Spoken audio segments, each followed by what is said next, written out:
Welcome to Inner Peace Better Health. I'm your host, Saima, and tonight's guest is Django De Gree too, author, disruptor, and the visionary behind Wrote by Me, a platform empowering authors to reclaim their creative freedom.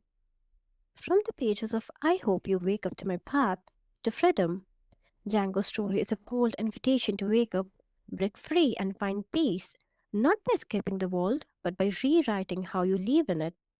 So, let's dive into the journey of writing, healing, and the courage it takes to live on your own terms. Django, your book, I Hope You Wake Up, is such a powerful title. So, what did you wake up to in your own life that inspired this work? Well, I was listening to a video of a guy named Anthony DeMello, and he said that the definition of spirituality is waking up. And it really changed the way that I thought about things because he said you can know when you're asleep, when you're very irritated with life and angry or frustrated because you're living someone else's dream. And that made me start asking a lot of questions about why I did things the way that I did if I didn't like it. Like why am I doing things in the way I'm doing them? And I started thinking back to the words that I said every day. And I started to remember the people that told me it, that told me life had to be a certain way, that told me that I had to do things a certain way, to ask certain questions. And I started asking different questions. And then as I did that, I started writing the book. At first, it wasn't even a book. It was just me writing to myself, asking these questions of life, and maybe seeing if I asked better questions, if I'd get better answers. And I definitely feel like I woke up.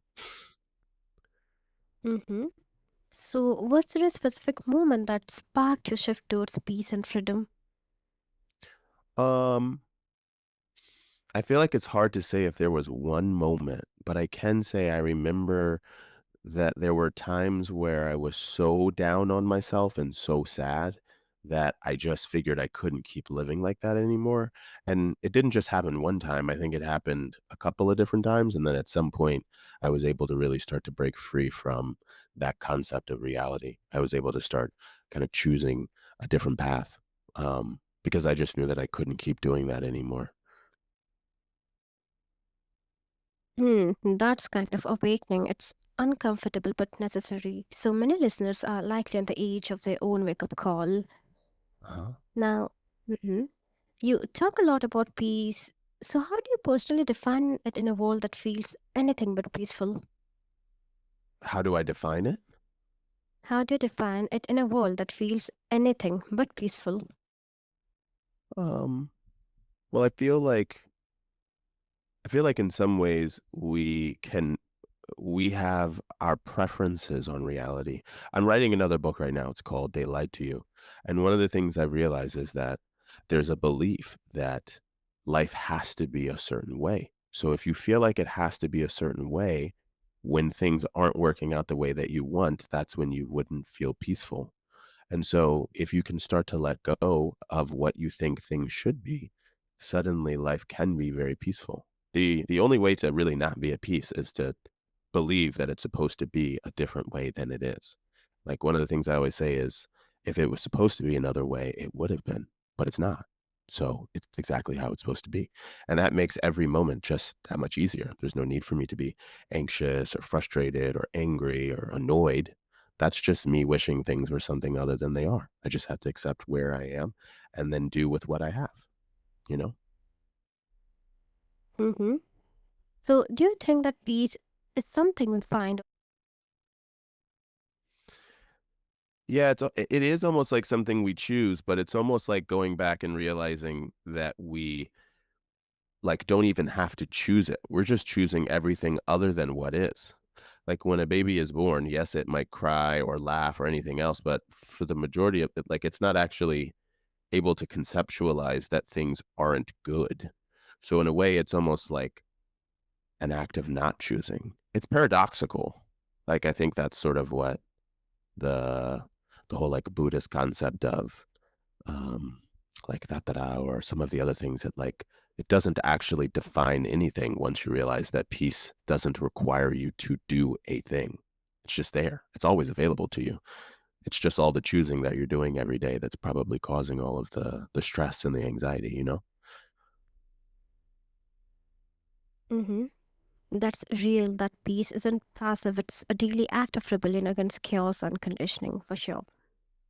Now, Wrote by Me is revolutionizing how writers publish. So, what inner peace comes from owning your creativity?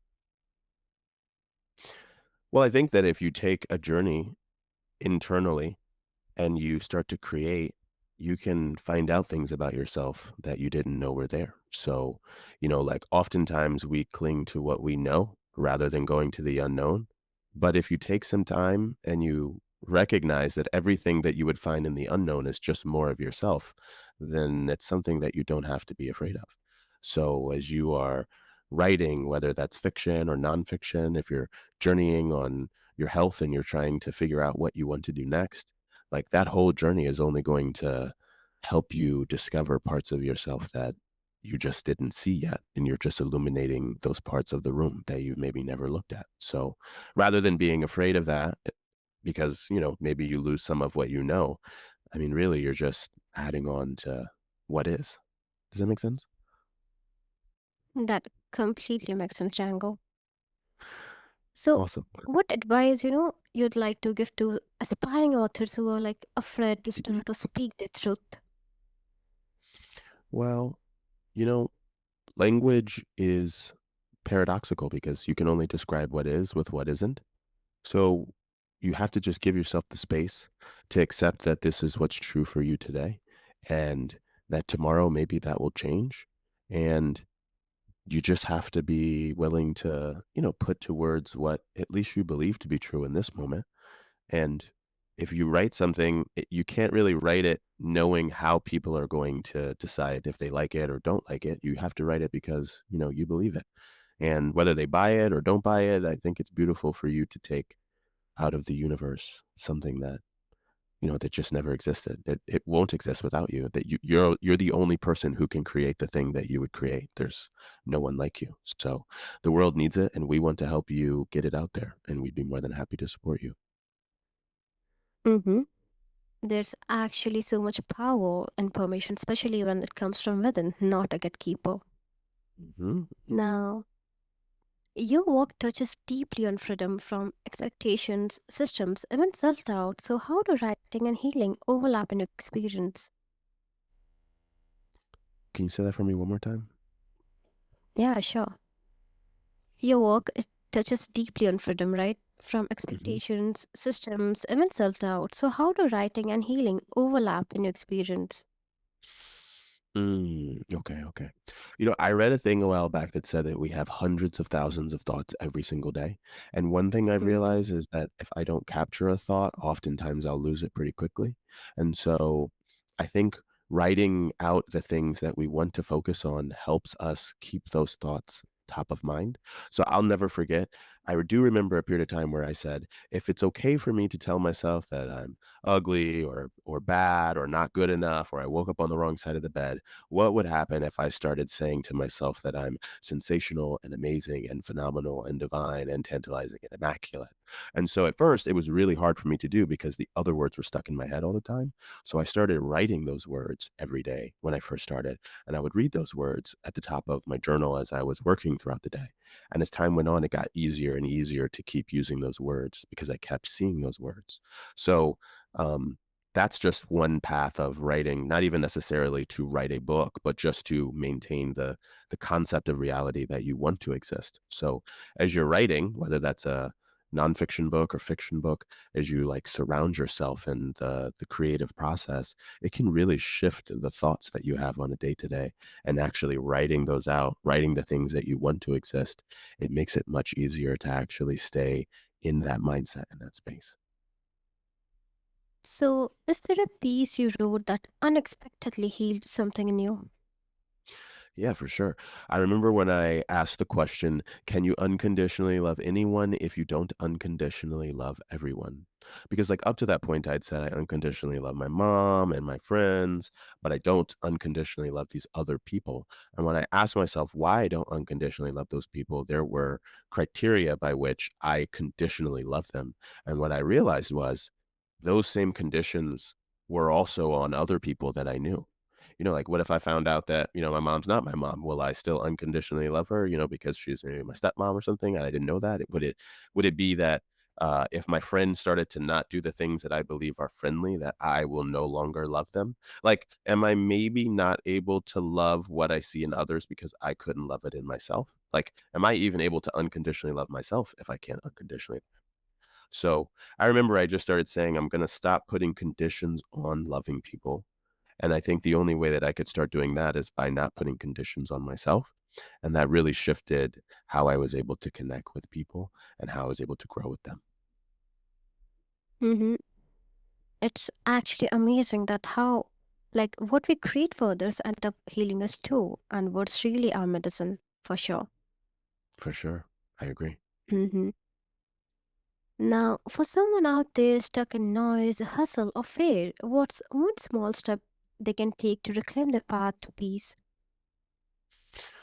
Um, I remember when I thought that just doing things would help me find peace, but I often found that the longer that I did it, eventually I lost the same peace. So, for instance, I was 260 pounds and I worked out really hard to eventually get to the space that I wanted to be in. But then once I was in that space, I was having a hard time maintaining it because I was kind of beating myself up to get there. And so it's almost like we think that action is how we find peace, that we have to like do things to have peace. But in this moment, what's wrong with this moment? Like, what's actually wrong with it outside of what we think of it? Like, one of my favorite quotes, I think it's Shakespeare. It's like, "It is neither good nor bad. Thinking makes it so." That's like a thing that I think about all the time. Like, you can be so caught up in the hustle and bustle, and you're like, "I got to do it this way and that way." You don't actually have to do anything for this moment to be peaceful. It is peaceful. It's just everything that you think about it that's probably keeping you from having peace in this moment. And that's probably been the most powerful thing for me. Mm-hmm. So, how has your writing evolved over time, and what lessons have you learned along the way? Well, my first book called I Hope You Wake Up was a question of reality. So I was asking myself, like, what is reality? This is my book right here. Um, and then the next book that I'm writing, which is called They Lie to You, is asking the question of like, how did we get here? Like, what were the lies that we were told, and what did we accept to be true that maybe led us to this space? And then as I'm writing, I'm also just writing in general, which is helping me with the chapters, and it's definitely gotten a lot better. I'll also say that AI has helped me a lot because sometimes when I have a question or something that I don't know what I think about it, I'm able to have a conversation almost with like an extra version of myself instead of just having to ruminate on my thoughts. And that's been really, really helpful to like think an idea all the way through that, I'm stuck in a certain moment. Mhm. Um, and I'm also able to write a little bit longer. Like when I first started, it was really difficult to just sit and write. But now I'm finding the longer that I do it and the more that I take time to, you know, just take the time every day to write, no matter what it is that I write, even if it's not what I originally wanted to write, it just gets easier and easier. So I would say those are some of the changes that I've seen. Mhm. That's remarkable. Have you ever faced any resistance or challenges in expressing your truth through writing? Mm, yeah, I would say that the resistance is always in me being able to accept that the thing might be true. Like, I think like our egos in a way of who we think we are or what we think it means to be ourselves can be the thing that keeps us from accepting something that could potentially help us because it changes who we believe we are. That's always been pretty hard. Like the when you come up to something and you realize maybe something you've always known to be true maybe isn't true for you anymore. And now you have to take the next step of accepting that thing to be true. It was much harder when I first started. I mean, it would take me months, even years really, to accept that maybe something new had come into play that could help me. But everything's always changing and you kind of have to be open to it. Otherwise, you'll just do things that aren't necessarily working for you anymore. So, I think of ideas almost like clothes for a kid. As a kid grows, clothes just don't fit anymore. There's nothing wrong with that. You just have to go get new clothes. It could be used clothes from other people, but they're always made by someone else. It's an idea that you can borrow. So you just got to find what works for you as you're growing through life. Mm-hmm. So, And do you believe that books have the power to change lives in society? I do. I think that words give us the ability to see things that we maybe before didn't realize were true. Like one of the chapters in my book, I talk about how like babies are mirroring the words of their parents. They don't know what it means. They're trying to validate that it's true. Like if a baby learns the word dog, and then it says in its mind, it's maybe thinking, okay, anything with four legs is a dog. It starts calling everything a dog. And then you start to learn, okay, well, this is a cat and this is a zebra and this is a cow. Like these are the differences. Like you can't know that it exists until someone shows you that it exists. So I think of the same thing in life, like with love or with like happiness or joy. We can't really always like it's hard to even describe those things in some ways. So the more that someone gives you a word to better understand what it means, it can like bring a light again, like I said, in the room that you didn't see before. You didn't even know it existed. And that's really amazing. Absolutely. The way books inspires us, educate, and challenge us is something we can never underestimate, right? Right. You the book is someone's words that were like spoken into the universe, but were able to become concrete, written in stone. And then you're able to then grow with that person, even though they're not there with you. Hmm. So, what kind of stories do you think that the world needs to hear more of right now? Hmm. I think that every person needs to hear a different story, but I think the biggest challenge that we have is that people aren't typically open to other stories. Like they're so married to the story of their own life or what they think is true that they actually start to view other stories as enemies. So I think anyone who is just very headstrong into the idea of what they believe, whether it's Nietzsche or the Bible or the Quran or, it's David Goggins or Brene Brown or Tony Robbins, for you to take some time to view another person's perspective, whatever that perspective is, and just be open to the fact that this is true for them. I think that that is like a beautiful journey that you can go on because it doesn't matter what your belief is. It's amazing to start to accept potential ideas that you didn't even know could exist, like questions you didn't know to ask or ideas about life that you didn't know could even could even be real. So, I would just say it's more of just being open to just different stories than you've read on a day-to-day basis or different stories than you've heard growing up. Does it make sense? That completely makes sense. That's such a great insight, Django. There's definitely a need for stories that empower, heal, and open minds, no? Yeah, I agree with that. Hmm. Okay, so you said that you're working on a book, right? So Mhm. when can we expect that, when will your next book be coming? I think the next book is gonna come out probably by the end of the summer of this year. So probably in the next 5 or 6 months, it'll be out. I just finished the first draft while I was in London, and I'm kind of going over that with an editor, and then we're gonna do a little bit of a press tour, and the book's already available for presale, so I'm sending early chapters to people who are purchasing the book, as well as my first book.